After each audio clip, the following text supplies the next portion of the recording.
I broke up with my wife because she cheated on me with my best friend, first with one and then with the other during a trip when I was... Wife cheated with my best friend on our group trip while I was home injured. They sent videos of it. I confronted her, had a revenge affair. Then we divorced. It's been 5 years to the month since this happened. I was 35 at the time and had been with my wife Jessica, 34F, for 16 years, married for 13. We lived a comfortable upper-middle-class life and had a 15-year-old daughter. I had two best friends that I had met in college. Alex and John. Alex, 33AM, was married to Amy, 31F, and John, 33M, had gotten divorced from his wife that spring. Through us, Jessica and Amy had become best friends, as well as a group of 3 couples. We had been taking a week-long vacation every summer for a few years. At this point, everything was booked and ready when I broke my ankle 2 days before our travel date. Because of this, I decided to not go on the trip as 1, I was non-weight-bearing for 12 weeks, 2, my meds made me extremely tired and sleepy, and 3, I just didn't want to be a burden to everyone else's fun. My wife offered to stay home with me several times, but I convinced her to go ahead and go on the trip. Thus, due to divorce and my ankle, the trip ended up just being Jessica, Alex, Amy, and John. D-Day happened on January 6, 2020. Jessica and Amy had planned a girl shopping weekend a couple of hours away with a hotel on Saturday night. They got caught. Because of the Snapchat map thing that night, after sending my wife a snap of the dog, I flipped to the map only to notice that John was in the exact same location as her. There was no reason for John to be in that city at all. My mind immediately went to the worst, and I began to furiously blow up my wife's phone with calls and texts, but was completely ignored knowing Amy should be there as well. I called Alex to see where she was. I told him what I had seen, and that I was about to make the drive to confront them, and asked if Amy had made the trip. In the saddest voice, he said yes. Jessica picked her up that morning, and he knew that John would be there for a moment. I felt relief. It sounded like John and Amy were having an affair, and my wife was just a cover, but then he said they're having a trio. I went totally numb, but he continued to talk and said, "I'm sorry, it's not the first time she's been with John either, and I've been with her too."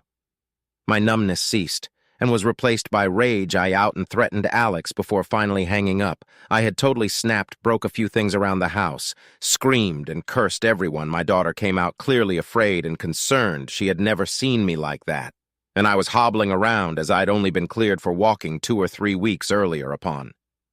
Seeing her, I pulled it together, reassured her, apologized, told her everything was fine and that I only freaked out because of a work thing. I'm sure she knew that was all. See, she isn't. Dumb, once she went back to her room, I retreated to mine and called Alex. He picked up right away. I told him he better tell me everything right now. He said he wouldn't leave anything out. It started with the vacation back in August. It was basically 6 days with a travel day on each end. The first day was largely just a chill day around the pool. At the Airbnb, it was day 2 when things started to happen. I knew a full outing had been planned that day without their spouses. John and Jessica kind of naturally paired off. Seeing as they were with a married couple, it all seemed innocent enough and just friendly, but they seemed to get more comfortable as the day went on. That night was a pretty heavy drinking night with dinner back at the B&B. Through dinner, and after the drinking continued, Amy noticed how much flirtier and closer Jessica and John were getting. After a while, Alex and Jessica went upstairs to bed, but John and I stayed downstairs and kept drinking. Eventually, Jessica came back down in a nightgown, which wasn't unusual because she often forgot things in the kitchen. However, this time she stayed and joined in on the drinking. Amy also came back down after getting ready for bed, and things started to get a bit wild. The flirting between John and Jessica became more obvious. Amy told Alex she was feeling uncomfortable and wanted to go to bed, so they left the room. Alex went back downstairs later, though, and saw Jessica and John making out on the couch. He was too shocked to say anything and just went back upstairs. Over the next few days, Alex noticed more inappropriate behavior, but didn't confront anyone. The final straw was when he walked in on Jessica and John having sex in one of the bedrooms. Instead of causing a scene, he backed out quietly and decided to confront Jessica later. However, Jessica begged him to keep it a secret, promising it was just a one-time thing. Alex felt torn between loyalty to his friend and his attraction to Jessica, which she exploited. Eventually, Alex gave in and they started an affair as well. This affair continued sporadically over the next few months. After hearing Alex's full confession, I was devastated and enraged. The betrayal was immense, not just from Jessica, but from two of my closest friends. I didn't know how to process it all. I decided I needed to confront Jessica directly, but I wanted to have some evidence first. I went through Jessica's phone when she came back, finding texts and photos that confirmed everything Alex had told me. I confronted her with the evidence, and she broke down, admitting everything. In my rage and pain, I told her our marriage was over and that she needed to leave the house. She moved in with Amy temporarily, and we started the divorce process soon after. In the midst of all this chaos, I sought comfort and revenge by having an affair of my own. It didn't make me feel any better, but I was too hurt and angry to think clearly. The divorce was finalized a few months later, and I cut off all contact with Jessica, Alex, and John. It's been 5 years since then, and the pain has dulled, but the betrayal still lingers. I focus on my daughter and try to rebuild my life, but it's a slow process. Trust is hard to come by now, and the scars from that time run deep. Clorinda went to their room and left John and Jessica alone. After about an hour, Clorinda decided to quietly venture out to see what became of them. She went by Jessica's room only to find she wasn't there. She then crept up to John's room to hear the clear, distinct sounds of sex between two drunk people trying to keep it down. Clorinda came back to the room and told Alex what was going on. I interrupted him at this point and said, "How could she just let this happen? You said she noticed them getting like this during dinner. Why didn't she pull Jessica aside and intervene?" This is where the story went from bad to just totally awful. Apparently, Alex and Clorinda had been having marital strife themselves for some time, which included a lot of bedroom issues. She had been asking for an open relationship for roughly 6 months at this point. He had finally caved, but asked if they could try swinging first. It was their plan to ask Jessica and me to swing with them on the trip, but when I broke my ankle and didn't go, they figured it was a moot point. So when Jessica and John had their drunken indiscretion, Clorinda figured maybe the swinging could be back on. The next morning, Clorinda went to talk to Jessica about it. She said Jessica had the expected guilt and extreme worry about being found out, especially since there were witnesses. She said it was a huge mistake, but also that it was really, really good, especially for drunk sex. Clorinda said, "Why stop? He just got divorced. You have been on edge because of work for a year now. We're on vacation and nothing came with you, GEG, not your job, not Charles, that's me, not Cora, our daughter. You left your whole life behind. Consider it a free week. Alex and I won't say a thing, and we'll cover if anything comes up." Alex told me she apparently liked the sound of it, but had apprehension. She went to talk to John, and then John came to Alex asking if they were for real about letting this happen. Alex said yes. He had been coached by Clorinda as to what to say, and told him to just get it out over the next few days. "You both deserve a real vacation from everything, and when we go back, it all just goes back to normal, and Charles will never know." I was ready to throw up hearing this. The betrayal of my wife and my two closest friends hit like an anvil. My head was spinning. I was so angry and hurt at the same time, but I needed to know the whole deal. Alex said over the next 3 days, they stuck to all the plans for the trip. I know this to be true because all the expected Instagram and Facebook posts went up. I kept getting included in the group snap from everyone, and Jessica would call twice a day to check in with intermittent texts throughout the day. I suspected absolutely nothing while back home recovering. Alex said those last 3 days, John and Jessica basically acted like a newly dating couple. They made sure on outings that any pictures or posts on social media were innocent, but they held nothing back in terms of holding hands or kissing out, and whenever they got back to the Airbnb, it was almost always immediately to John's bed. They were not quiet about it. It was very evident what they were doing and for how long. He said on the 4th night, they didn't even close the door. On the 5th day, Clorinda enacted her plan. Alex doesn't know what was said, but she got her to agree to the swap. John did say something to Alex, and Alex just said, "Yeah, it's what he wanted." It wasn't, but he had totally caved to Clorinda's pressure by this point. That night, he was with Jessica. He said they did have sex, among other things, and he tried to get into it but was preoccupied knowing Clorinda was with John down the hall. He said Jessica put on a good show, but he knows she wasn't really satisfied. He said the part that really stung his ego was she went back to her room while Clorinda spent the whole night with John. In the morning, he overheard Jessica say, "You owe me one," to Clorinda right when she got up. That was the day they traveled back, all silently swearing to take it to the grave. I remember Jessica getting home and immediately coming to check on me and acting like she was so excited to see me. I realized now that she was doing what betrayed spouses call love bombing. This went on for weeks, and I should have known something was up. We had a good relationship, but she was so attentive, caring, and loving for several weeks upon return. I always thought it was just guilt from leaving me behind with my broken ankle and just feeling refreshed from the vacation. I guess it was really guilt from the cheating. Alex went on to say as soon as they got back from vacation, Clorinda was dead set on the open relationship now. There was no other option. Alex agreed, and they landed on some ground rules. First and foremost, everything was to be all-access VDJ messages, conversations, everything. I asked why the hell he would want all that if he hated the idea of her seeing other guys. He said he asked for that because her first rule was no limits. He wanted to have a list of people who were off-limits, and she said no. This was about being open and equal, and they couldn't do that if people were off-limits. It was going to be the same for both of them, so he should be fine with it. If he wanted to try and hook up with her sister, he could, and she didn't want coworkers or exes off her list either.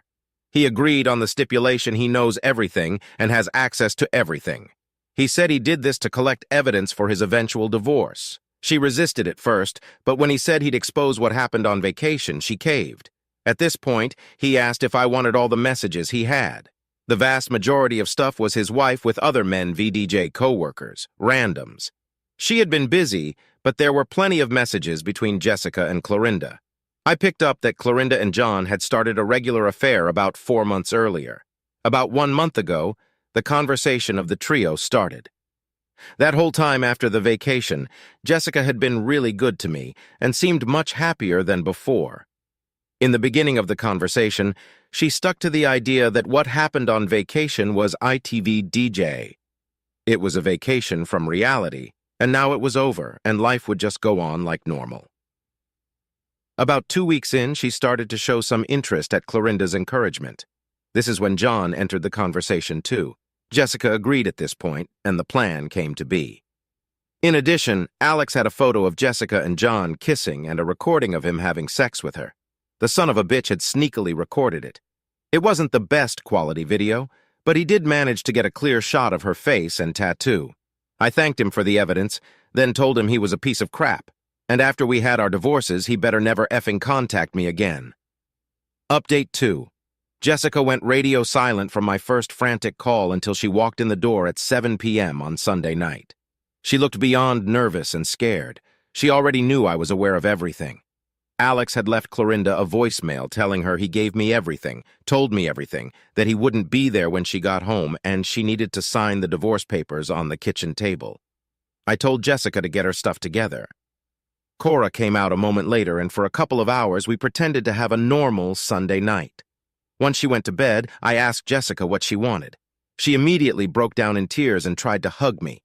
I blocked the advance, and she began apologizing profusely and begging for forgiveness. I told her to save it.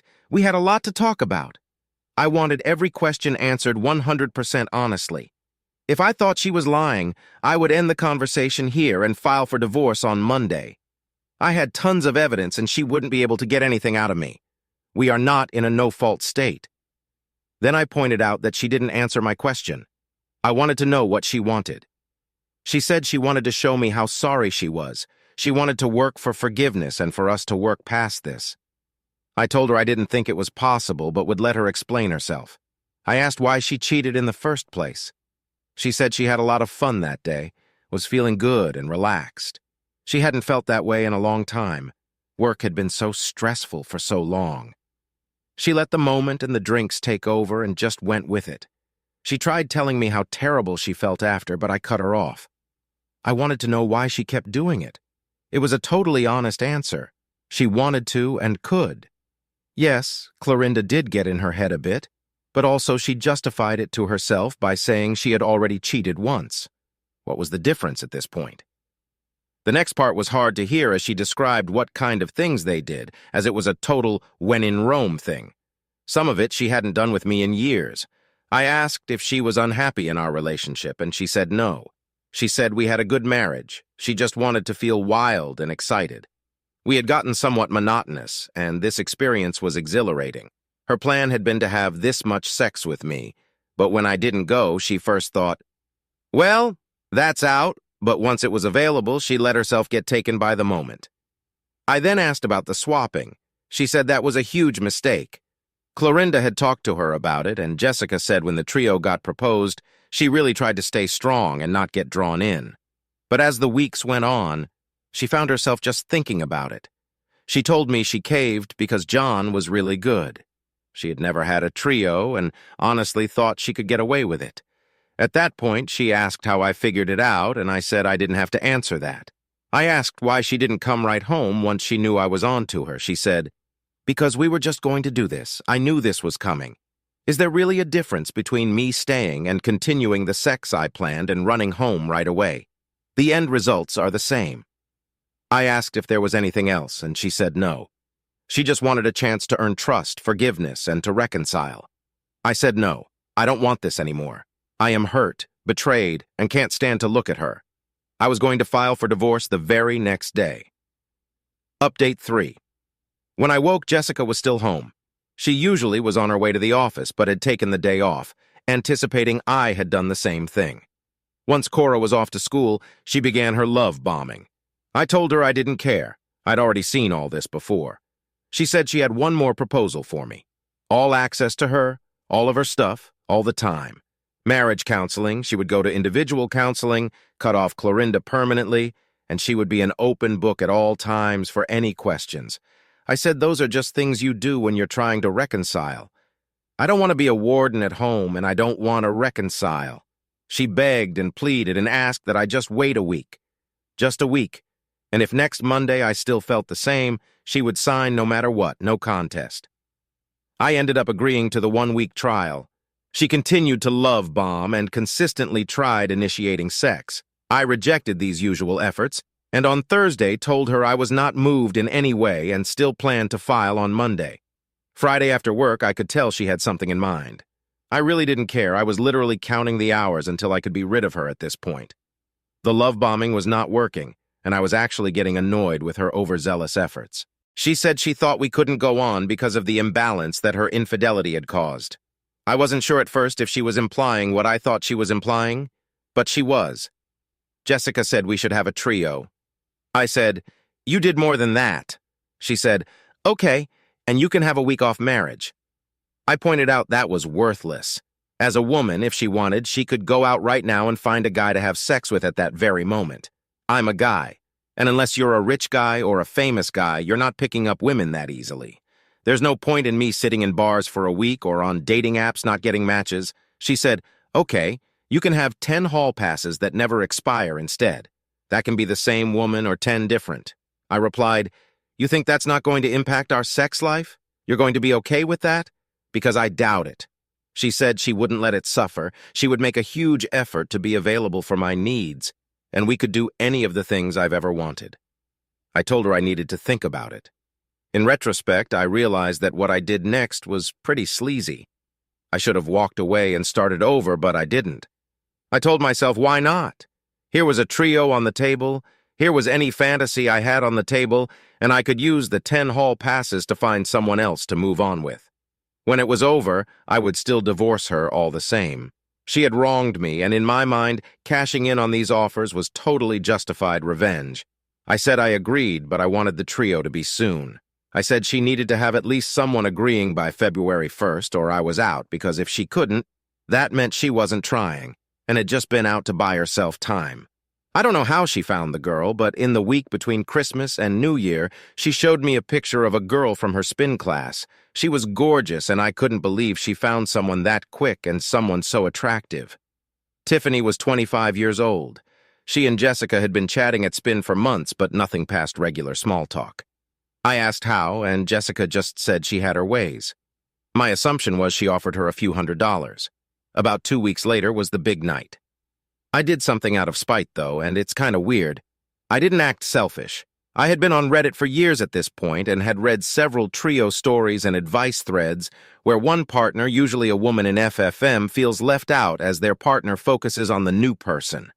I made it a point to make sure she was included in the whole thing. I insisted on Tiffany and I focusing on my wife, talked to her throughout, complimented her, etc. I mean, I still had my fun with Tiffany, but I knew this would make Jessica think we were on the right track. I wasn't wrong.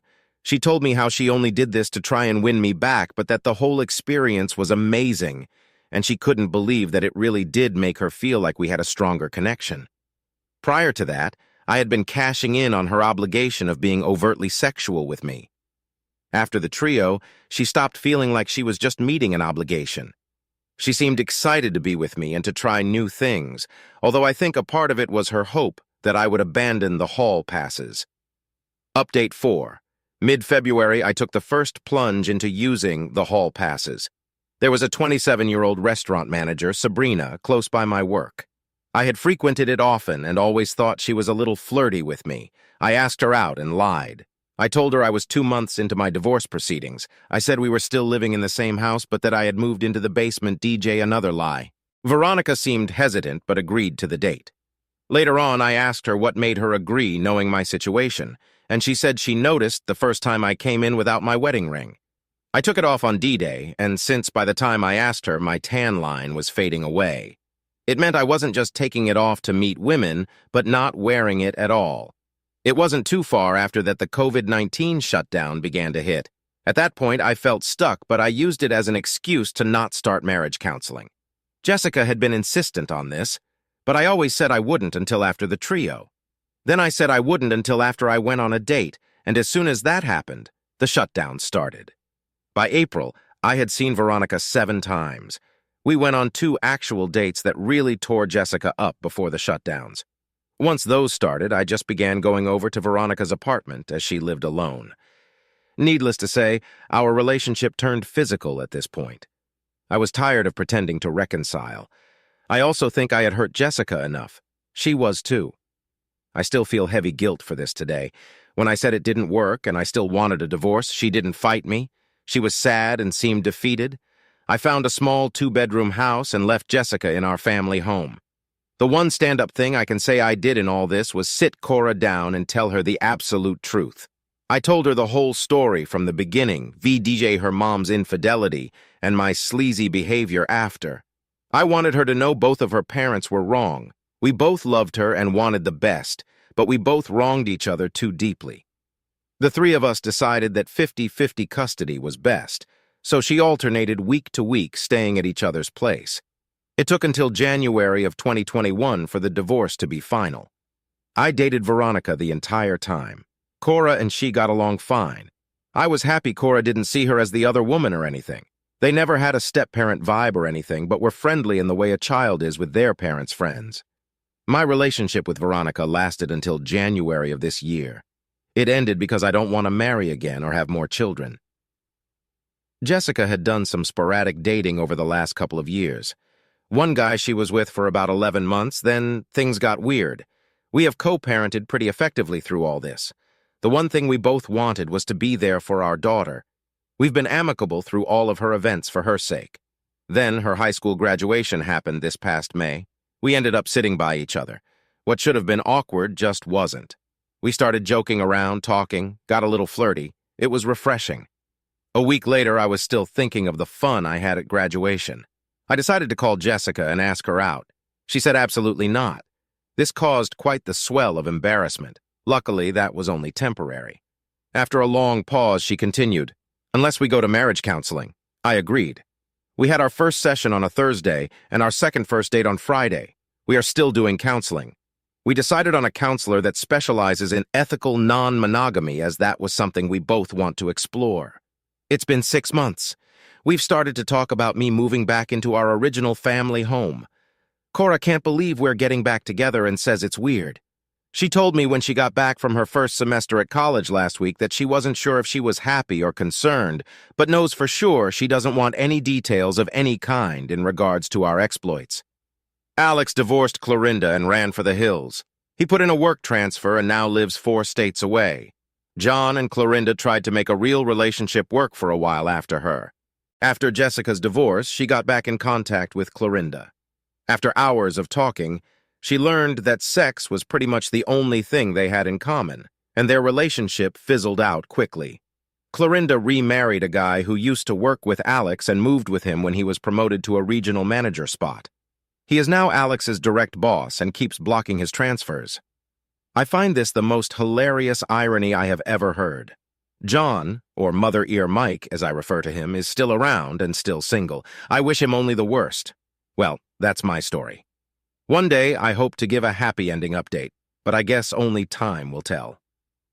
P.S. Jessica paid Tiffany $1,000 for the trio. Happy holidays.